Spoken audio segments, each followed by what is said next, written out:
भाई और बहनों, भारत विश्व भर के बौद्ध समाज की श्रद्धा का, आस्था का, प्रेरणा का केंद्र है। आज कुशीनगर इंटरनेशनल एयरपोर्ट की ये सुविधा एक प्रकार से उनकी श्रद्धा को अर्पित पुष्पांजलि है। भगवान बुद्ध के ज्ञान से लेकर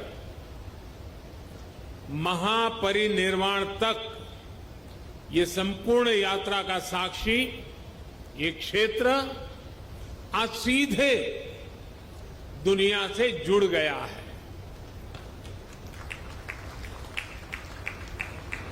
श्रीलंकन एयरलाइंस की फ्लाइट का कुशीनगर में उतरना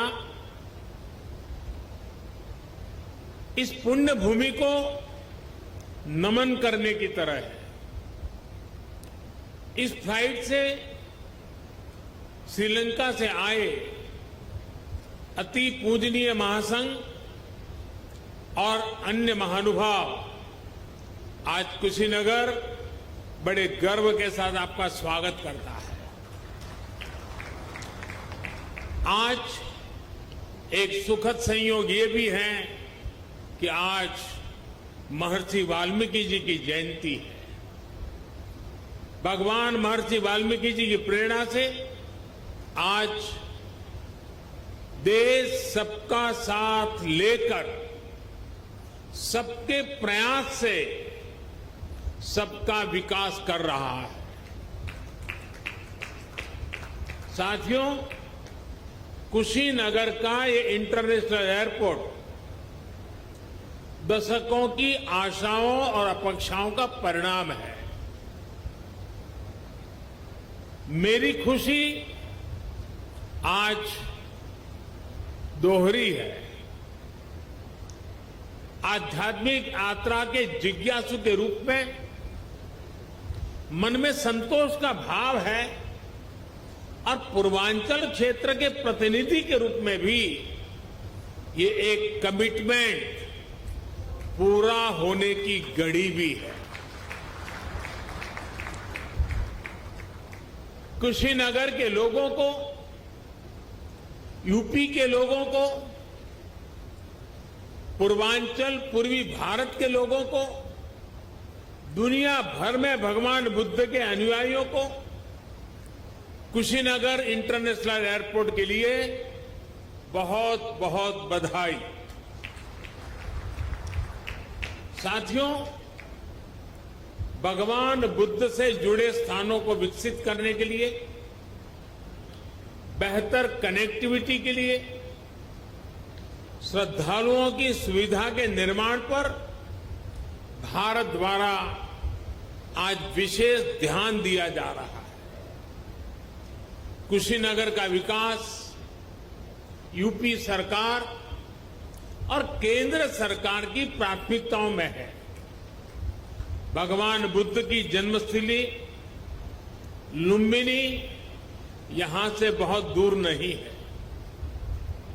अभी ज्योतिरादित्य जी ने इसका काफी वर्णन किया है, लेकिन फिर भी मैं उसका पुनरावर्तन इसलिए करना चाहता हूं कि देश के हर कोने में एक क्षेत्र का ये सेंटर पॉइंट कैसे है, ये हम आसानी से समझ पाए। कपिलवस्तु भी बिल्कुल पास में ही है। भगवान बुद्ध ने जहां पहला उपदेश दिया, वो सारनाथ की भूमि भी 100-250 किलोमीटर के दायरे में ही आ जाती है। जहां बुद्ध को ज्ञान प्राप्त हुआ, वो बोध गया भी कुछ ही घंटों की दूरी पर है। ऐसे में ये क्षेत्र सिर्फ भारत के ही बौद्ध अनुयायियों के लिए ही नहीं, बल्कि Sri Lanka, Thailand, Singapore, Laos, Cambodia, Japan, Korea, ऐसे अनेकों देशों के नागरिकों के लिए भी एक बहुत बड़ा श्रद्धा का और आकर्षण का केंद्र बनने जा रहा है।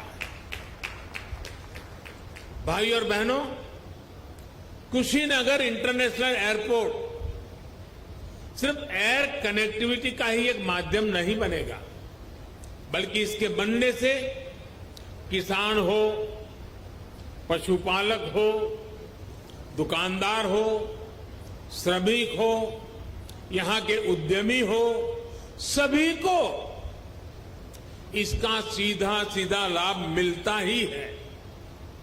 इससे व्यापार कारोबार का एक पूरा इकोसिस्टम यहां विकसित होगा। सबसे ज्यादा लाभ यहां के टूरिज्म को, ट्रैवल टैक्सी वालों को, होटल रेस्टोरेंट जैसे छोटे मोटे बिजनेस वालों को भी होने वाला है। इससे इस क्षेत्र के युवाओं के लिए रोजगार के भी अनेक नए अवसर बनेंगे। भाई और बहनों, पर्यटन का कोई भी स्वरूप हो, आस्था के लिए, आनंद के लिए आधुनिक इंफ्रास्ट्रक्चर इसके लिए बहुत ज्यादा जरूरी है। ये उसकी पूर्व शर्त है। Infrastructure, rail, road, Airways, waterways, infrastructure का ये पूरा स्ट्रक्चर, उसके साथ साथ hotel, hospital, internet, mobile connectivity का इंफ्रास्ट्रक्चर, सफाई व्यवस्था का, सीवेज ट्रीटमेंट का प्लान, ये भी अपने आप में वही इंफ्रास्ट्रक्चर है। साफ पर्यावरण सुनिश्चित करने वाली रिन्यूएबल एनर्जी का ये सभी आपस में एक दूसरे के साथ जुड़े हुए हैं। कहीं भी टूरिज्म बढ़ाने के लिए इन सभी पर एक साथ काम करना जरूरी है और आज 21वीं सदी का भारत इसी अप्रोच के साथ आगे बढ़ रहा है। टूरिज्म के क्षेत्र में अब एक नया पहलू भी जुड़ गया है। वैक्सीनेशन की भारत की तेज गति से प्रगति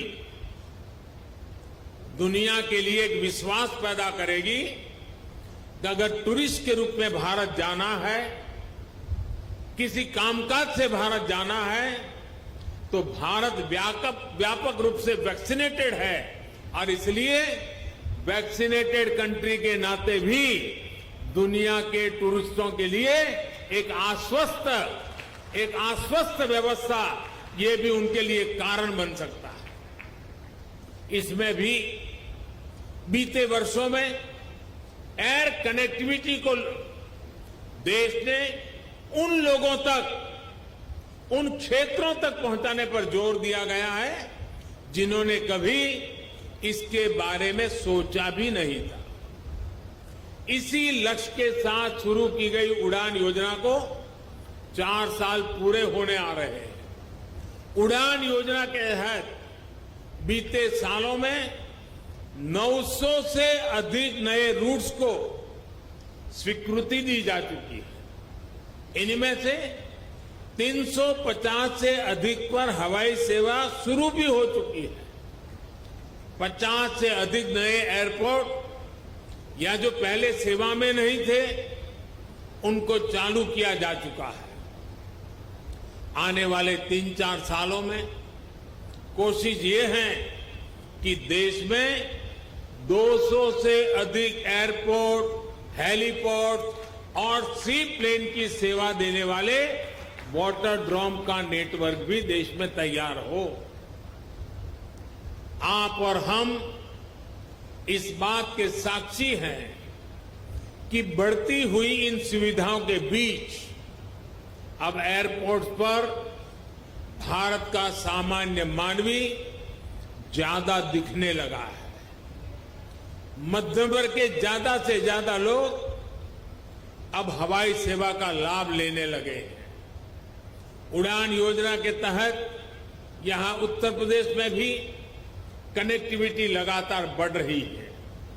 यूपी में नए एयरपोर्ट्स, इससे फ्लाइट हो चुकी है। 8 एयरपोर्ट से तो फ्लाइट शुरू हो चुकी है। 8 या 9 इसके साथ 9, यानी 8 हो चुकी, आज 9वीं। लखनऊ, वाराणसी और कुशीनगर के बाद जेवर भी इंटरनेशनल एयरपोर्ट पर तेजी से काम चल रहा है। इसके अतिरिक्त अयोध्या, अलीगढ़, आजमगढ़, चित्रकूट, मुरादाबाद और श्रावस्ती में भी नए एयरपोर्ट पर काम चल रहा है। यानी एक प्रकार से यूपी के अलग अलग अंचलों में हवाई मार्ग से कनेक्टिविटी बहुत जल्द, बहुत मजबूत हो जाएगी। मुझे ये भी जानकारी दी गई है कि अगले कुछ सप्ताह में दिल्ली और कुशीनगर के बीच स्पाइस जेट द्वारा सीधी उड़ान शुरू किया जा रही है। और ज्योतिरादित्य जी ने और भी कुछ डेस्टिनेशन बता दिए हैं। इससे घरेलू यात्रियों को, श्रद्धालुओं को बहुत सुविधा होने जा रही है। साथियों, देश का एविएशन सेक्टर प्रोफेशनली चले, सुविधा और सुरक्षा को प्राथमिकता मिले, इसके लिए हाल में एयर इंडिया से जुड़ा बड़ा कदम देश ने उठाया है। ये कदम भारत के एविएशन सेक्टर को नई ऊर्जा देगा। ऐसा ही एक बड़ा रिफॉर्म डिफेंस एयर स्पेस को सिविल यूज के लिए खोलने से जुड़ा हुआ है। इस फैसले से बहुत सारे एयर रूट पर हवाई यात्रा की दूरी कम हुई है, समय कम हुआ है। भारत के युवाओं को यही बेहतर ट्रेनिंग मिले, इसके लिए देश के 5 एयरपोर्ट्स में 8 नई फ्लाइंग एकेडमी स्थापित करने की भी प्रक्रिया शुरू की गई है। ट्रेनिंग के लिए एयरपोर्ट के उपयोग से जुड़े नियमों को भी सरल किया गया है। भारत द्वारा हाल में बनाई गई ड्रोन नीति भी देश में कृषि से लेकर स्वास्थ्य तक, डिजास्टर मैनेजमेंट से लेकर के डिफेंस तक जीवन को बदलने वाली है। ड्रोन की मैन्युफैक्चरिंग से लेकर ड्रोन फ्लाइंग से जुड़ा ट्रेन मैन पावर तैयार करने के लिए अब भारत में पूरा एक इकोसिस्टम विकसित किया जा रहा है। ये सारी योजना, सारी नीतियां तेजी से आगे बढ़े, किसी तरह की कोई रुकावट ना आए, इसके लिए हाल ही में पीएम गति शक्ति नेशनल मास्टर प्लान भी लॉन्च किया गया है।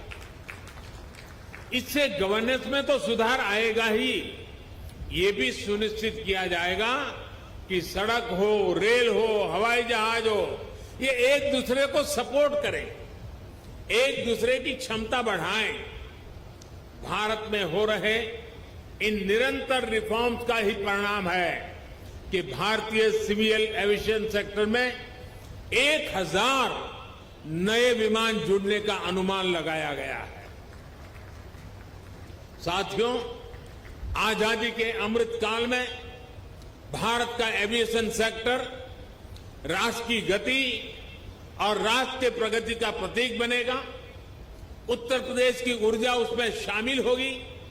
इसी कामना के साथ एक बार इंटरनेशनल एयरपोर्ट के लिए मैं आप सबको, दुनिया भर के बौद्ध के अनुयायी देशों के नागरिकों को बहुत बहुत बधाई देता हूं। यहां से मैं देश और दुनिया से आए बौद्ध भिक्षुओं से आशीर्वाद लेने जाऊंगा और फिर यूपी के इंफ्रास्ट्रक्चर के अनेक और प्रोजेक्ट का लोकार्पण का भी मुझे सौभाग्य मिलेगा। फिर एक बार आप सबका बहुत बहुत धन्यवाद।